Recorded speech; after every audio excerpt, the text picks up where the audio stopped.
We're going to start now with some left to right shunts. The first one is the ventricular septal defect. The VSD is the most common congenital heart defect that we have. It can occur by itself, but it also occurs in conjunction with other heart defects, and that's why it becomes the most common. The size of the defect certainly influences the manifestations, the size of the shunt. If you have a lot of blood going from left to right, then those patients can develop pulmonary artery hypertension a lot faster. If it's a smaller shunt that restricts the flow, then you won't have as many manifestations. The size also dictates the sound of the murmurs. So there again you have the pathophysiology in a large defect of how an Eisenmenger complex can be caused. So increased pulmonary flow causes increased resistance, which causes hypertrophy of the media of the arteries, of the pulmonary arteries, including the small arterioles. And then when the pulmonary vascular resistance is greater than the systemic vascular resistance, you have what's known as Eisenmenger complex. That's very late. Now, it can occur earlier versus later depending on the size of the shunt, but it can occur. And once it occurs, then you are really in a bind, because if you transplant the heart, the lungs still have increased pulmonary vascular resistance, and that heart will fail. So you actually, by that point, you need a heart-lung transplant.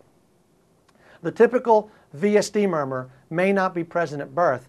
At birth, you may hear just a soft systolic ejection murmur. It sort of sounds like this. It may be like that at birth. However, over time, you will hear the typical classical holosystolic murmur.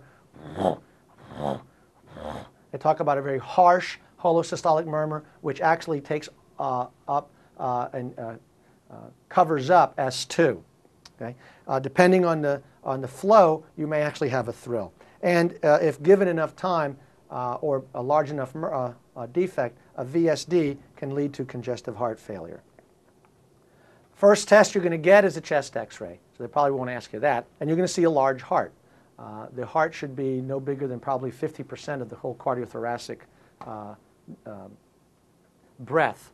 And so you have to look at the size of the heart and the size of the cardiothoracic from side to side and do a calculation. They probably won't have you do any calculations on the exam, however. EKGs look for initially a left hypertrophy, but eventually with time you can have biventricular hypertrophy.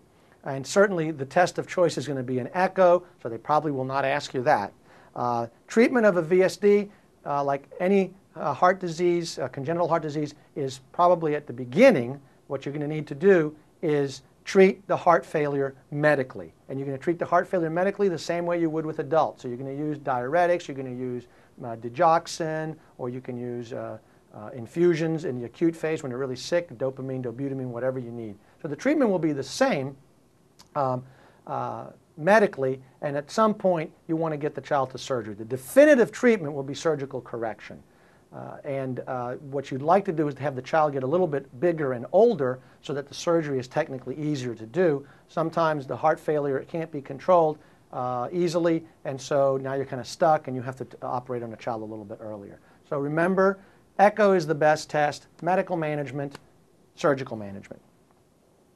Complications of VSDs can lead to heart failure, and also VSDs are at higher risk for endocarditis.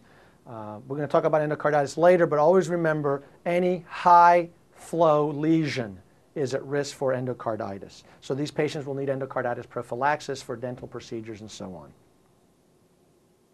Here is a diagram of a ventricular septal defect. The darker blood here is the deoxygenated blood. This is the oxygenated blood that has returned from the lungs, and the blood coming here is mixing blood. It has mixed with the two types of blood have mixed. So down here you see blood returning from the body, goes into the left atrium, into the left ventricle, it goes out to the lungs, it returns from the lungs via the pulmonary veins. Now it is oxygenated blood, goes into the left atrium, down to the left ventricle. When the left ventricle contracts, some blood will go out the aorta, that's fine. Some blood goes across the shunt, across the defect, and it combines with the deoxygenated blood and then it goes out back to the lungs to get oxygenated again. That doesn't sound so bad, except that a lot of blood going from left to right means increased pulmonary blood flow and can lead to Eisenmengers. The ASD is another common left to right shunt, the atrial septal defect. This is the most common atrial septal defect, is the ostium secundum around the fossa ovalis. Very few symptoms are present at birth. The atria are not high pressure chambers, they're not high flow chambers, and so you're not going to see a lot of shunting of blood from left to right initially, and you don't have a lot of symptoms. Many times you just hear a murmur. Some of these defects will close, just like the VSDs. A VSD, actually about 50% of VSDs will close on their own in the first few years of life. As the heart grows and the muscle grows, the defect grows. ASDs tend to close on their own too, for the most part, but if they don't, then you can have persistent shunting from left to right, and over a period of a lot of years, you can have the same problems that you have with the VSD. So these patients can have too much left to right shunting, and it can lead to Eisenmengers also, but it takes a much longer time with the ASD. You will see an increased right atrium and right ventricle on chest X-ray and on echo and on EKG evidence.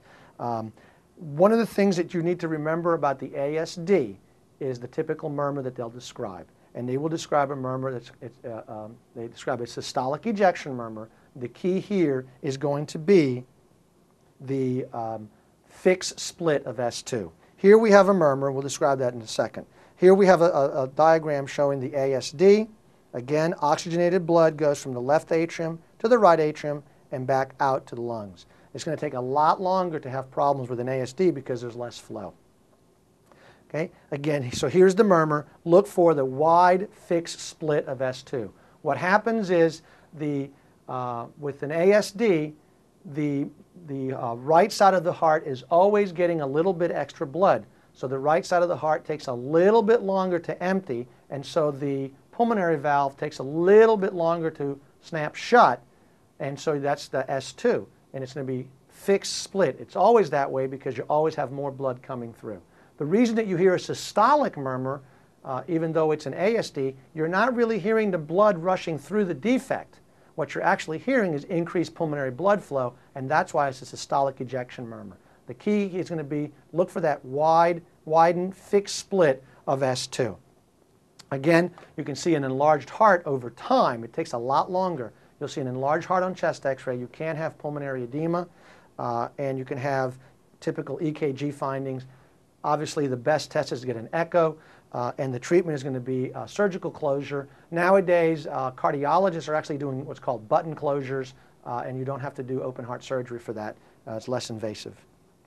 It's typically done at around 4 to 5 years of age. That tells you that you have a lot more leeway and more grace period. It's usually done around 4 to 5 because technically it's a little bit easier to do, and at the same time, it's before the child starts school so they don't miss school.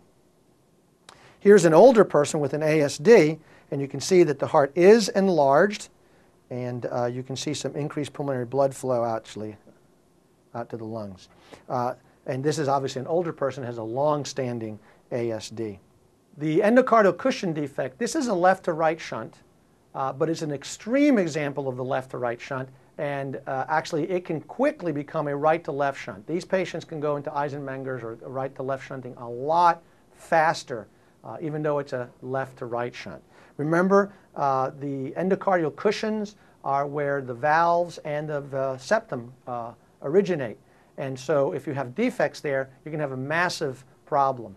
And you're going to have both an ASD and a VSD, and many patients will have what's known as a cleft mitral valve. So you're going to have shunting from the left atrium to the right atrium. You're going to have a lot of shunting from the left ventricle to the right ventricle. That's a lot of blood going to the lungs. And you're also going to have, because of the cleft mitral valve, you're going to have a mitral insufficiency. So every time that the left ventricle contracts, blood goes a little bit out to the aorta, a little bit to the right ventricle, and a little bit actually backs up into the left atrium also because of that.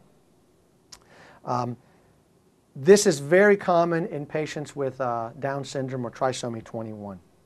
These patients will go into heart failure a lot faster because you have a lot more shunting of blood, and so they typically go into heart failure a lot faster. Their heart failure is a lot harder to control, and they need to go to surgery sooner rather than later.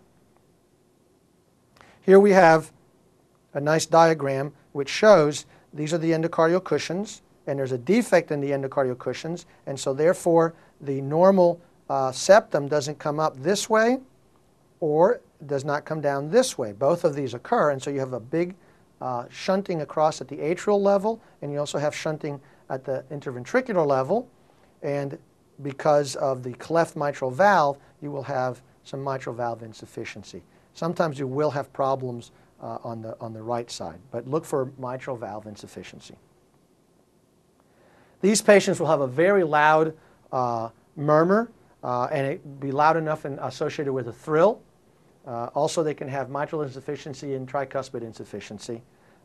They have an ASD type murmur, so you can hear sometimes a fixed splitting of S2, although sometimes you may lose S2 because of that big VSD murmur.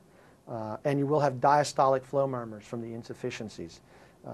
They can also sometimes on physical exam, you can see a very hyperdynamic precordium, and you can actually see almost like the heart bumping into the chest.